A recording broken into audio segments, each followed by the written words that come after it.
Welcome to the Parenting with Impact podcast with your hosts Elaine Taylor-Klaus and Diane Dempster, co-creators of ImpactParents.com, an online community, award-winning blog, and service organization helping parents all over the world to raise complex kids become capable, independent adults. Hi everyone, Elaine and Diane here, and we know that you want your complex kids to grow up to be happy and independent, and yet you're not always sure how or when to help with that. In this podcast, we'll encourage you to collaborate with all kinds of complex kids and support them in navigating life and learning. And we'll interview leading experts from around the world, as well as parents in our own community, talking about how training for parents actually helps these complex kids. We'll talk about the issues we hear parents struggling with all the time and how a coach approach can support and empower your amazing young people. We won't tell you what to do. We're going to help you figure out how. So let's move on to the next conversation. Welcome back, everybody, to another conversation in the Parenting with Impact podcast. We are so excited for today's conversation with Michele Borba. Michele, welcome. Thank you. I am so excited myself. You can read all about Michele in the show notes. She has written, what did you say, 24 books? Yeah. Is that what I heard you say? And we'll That's talk more a little than bit you, about Elaine. That's the kind of most scary. recent book, Thrivers. But, Michele and I met almost 10 years ago, maybe 8 years ago. We did some work with something called Making Moments. And we had this fabulous day in New York doing press interviews all day long. And we kind of sat in this studio and radio show after radio show after radio show came in. It was so much fun. So we had a great time then and have sort of stayed connected over the years. So I'm thrilled to have you here to talk to our community. Oh, thank you. I'm just so glad to reunite with you. This is fun. And Diane, how do you do? Nice to meet you, Michele. Why don't you start by telling us a little bit about how you ended up where you are and your journey and backstory? Well, it was a long journey, but I've learned to say yes to everything that comes along the way. And that's how I ended up where I am. But I started out in a special education classroom, changed my life working with the parents and the children with some very complex kids. But at those days, there was very few things out there on what to do. So It was using my instinct and using my empathy, and it seemed to work. The first book started with one of the moms who happened to be working with the publisher that said, you have got to get this into writing. And slowly along the way, people started contacting me to go and speak. The most amazing thing, Diane, is I've now spoken, I think it's almost 30 different countries around the world. Wow. And the most important thing, I just got back from the Middle East. Every parent has the same questions. We're all worried about our kids. We all love them to death, but we're all seeing kind of a change that's happened because of the last 2 years. Yeah, the world has shifted on its axis. Yeah. In many, many ways. So you started off in a classroom as an ed therapist, then you started writing. When you kind of look back at this extraordinary career that you've had, because it kind of pulled you out of the classroom, what's the overarching theme? Like, what's the message that you've been trying to get out all these years? Well, parents do make a difference, and let's look at the science. What I'm finding over and over, particularly, I guess, in the last 10 years, is I started to see a noticeable change, particularly in American kids. The reason I wrote Thrivers is that I was seeing 1 in 5 American kids suffering from some kind of a mental health disorder. Mm-hmm. Then what I did that was probably the best thing in my life is I started interviewing kids. And I think if you really want to know an answer to a problem, ask a kid. I interviewed over 500 kids in so many different diverse areas, and they all confirmed we're the most stressed out kid generation, So my next question to them all is, so what can we do as adults? And fascinating is over and over, they kept saying similar things. You need to give us strategies we can use. Agency, so we can control and regulate ourselves. But as one kid said, but you got to give us a repertoire of stuff because each of us is different, we got to find what works for us. And then voila, the other thing was they said, and then we got to practice it. We got to practice it over and over again until we can do it without you. I said, oh my gosh, that's exactly brilliant. So the kids said to you, give us agency, give us strategies, and give us space to practice. Yes. Exactly. Right, we're done here. Well, and those are great, amazing ideas. One of the questions I love to ask is like, what are parents missing? So what is it about that that's particularly hard for parents? It makes, I think that's the way to say it, right?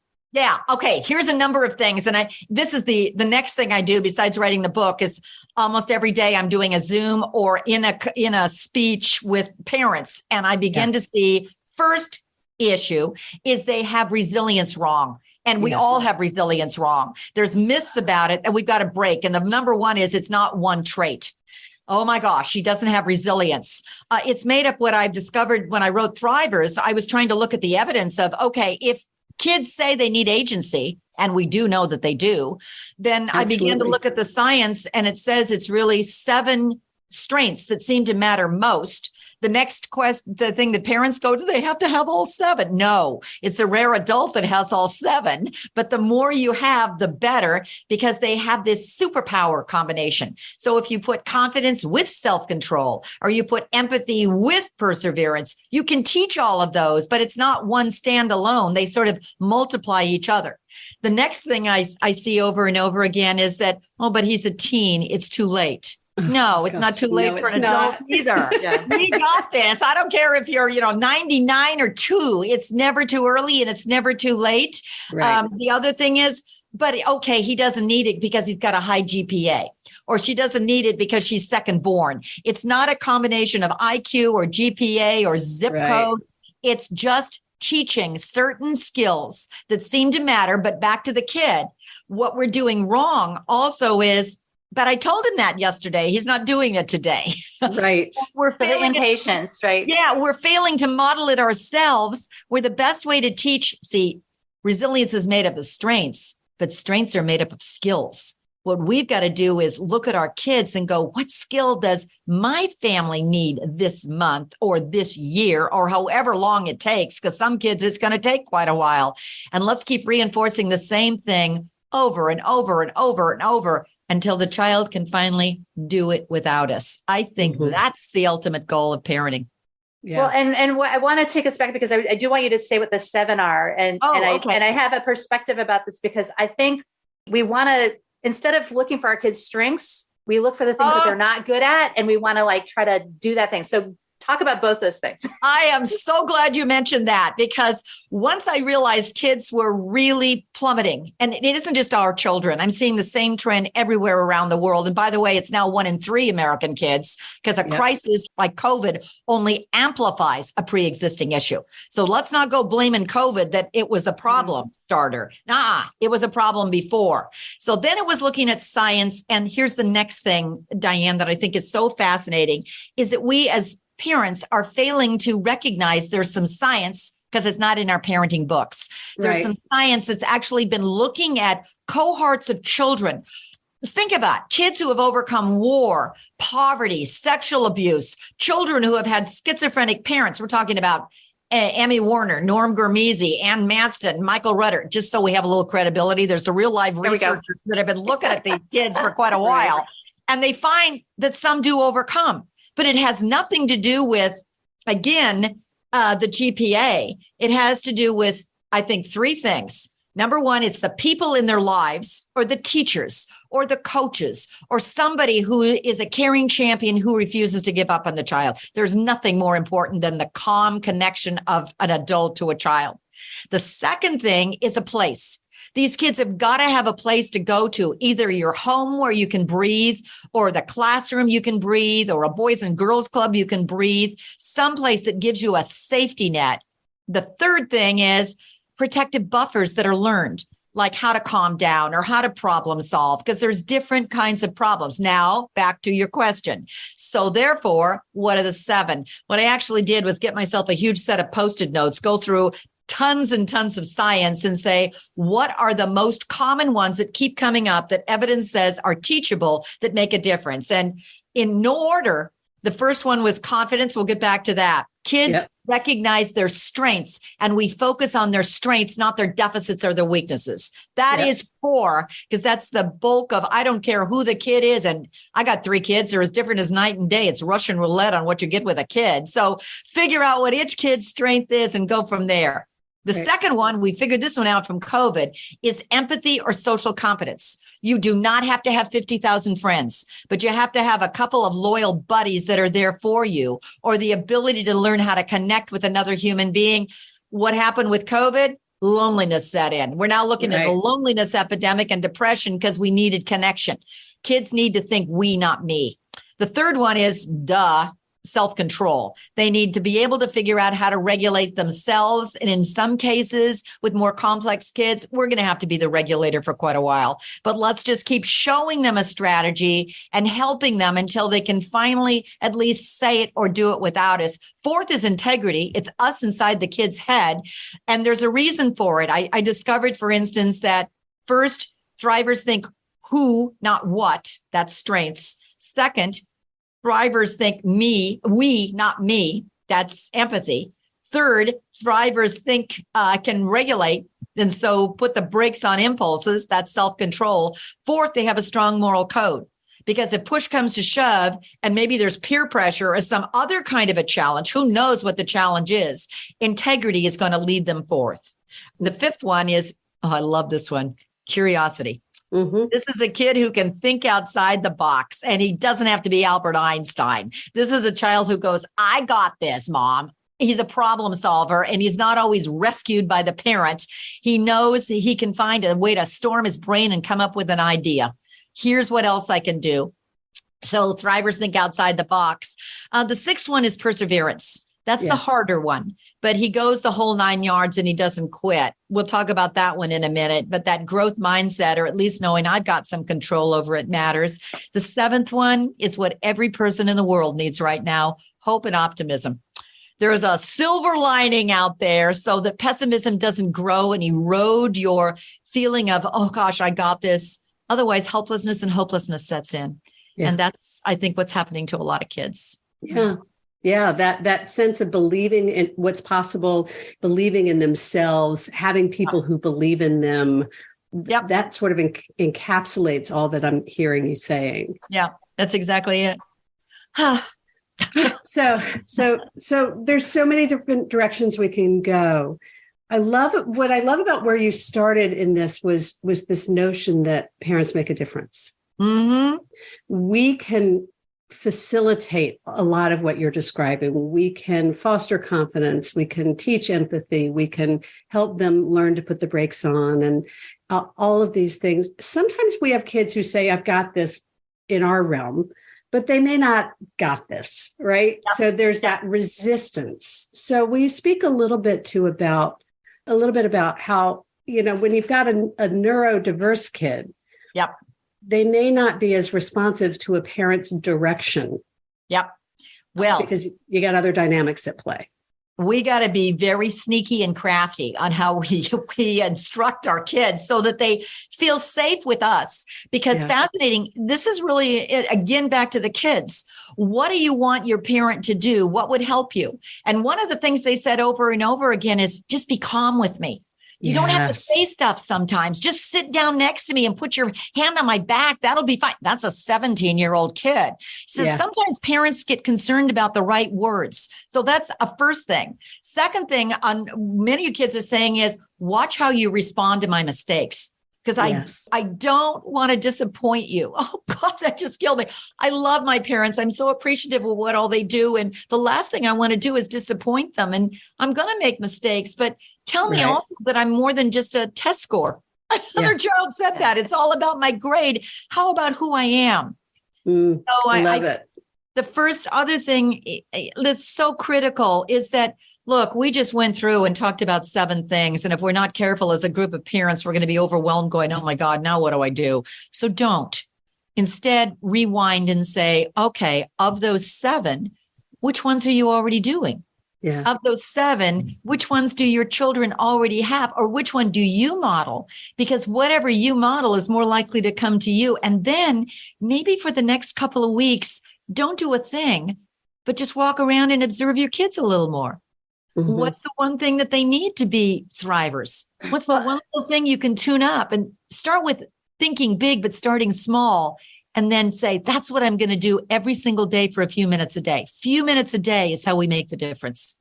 Well, and that's actually the direction I was going to go, because, these 7 take time to develop. I mean, a lot of times these kids, particularly complex kids, don't develop these skills until they're older. And it's the sort of what do we do until they have the skill other than panic that they don't have the skill? Here's the first thing. I love that because we all do go, oh my gosh, now what do I do? And then guilt sets in. Yes, oh my gosh, the guilt. So the first thing is look at this as a roadmap to parenting that starts from birth and keeps going until whenever the kids finally are there. It could be 18 and it could be 45. How long do you need to keep looking at these are the things that matter most? And when you say, but it's also in a classroom, I chose those 7 because of one other thing. Not only are they proven to boost resilience, but I also, as a former teacher, know that teachers are going, I don't have time to teach this in addition to everything else. Right. Those 7 also are highly correlated to success in classrooms, peak performance, and success in life. The final thing that's interesting is that they create future readiness.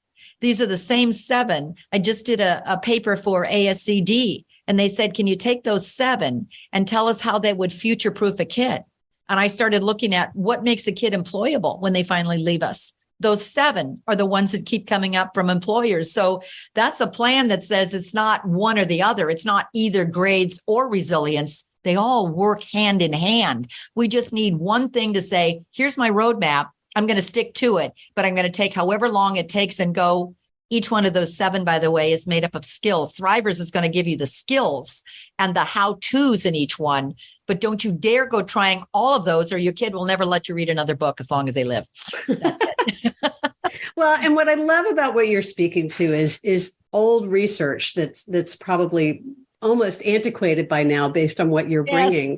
Is this notion that resilience has nothing to do really with intelligence, or it's not correlated with intelligence. That resilience is what happens when one person in a child's life believes in them enough to help them begin to believe in themselves and to cultivate so much of what you're articulating here. It starts with a kid seeing that it's possible for them to be successful. Yes. Oh, yes, that's it. And part of that also is not just us, but also allowing him or her. Notice I have 3 boys, so there's or them, right? Or them to be able to have the experiences so that they can say to themselves, "I got this." When parents ask me, what do you define a thriver to be? And I'd say in the end, it's a kid who says, "I got this. I got this." It's going to take a while for that child to get it, but if you're always there rescuing or coddling or being there. I mean, Jerome Kagan, remember him from way back when? He followed our children when they were 2 and very, very introverted, very, very stressed. And he watched how we responded to them. And he discovered after following the same kid up for 20 years, those parents who didn't hover, but stood by and were warm and supportive and say, it's okay, you got it, who helped them know what the next step is, but didn't do it for them. By the time they got to teens and early adulthood, were far more thriving kind of kids who actually become more and more assertive in their voice tones. That was how they were raised. Well, and what's coming up as you're saying that is that as parents, we know how to direct. Yes. And when you say when you say stand by, we know how to back off.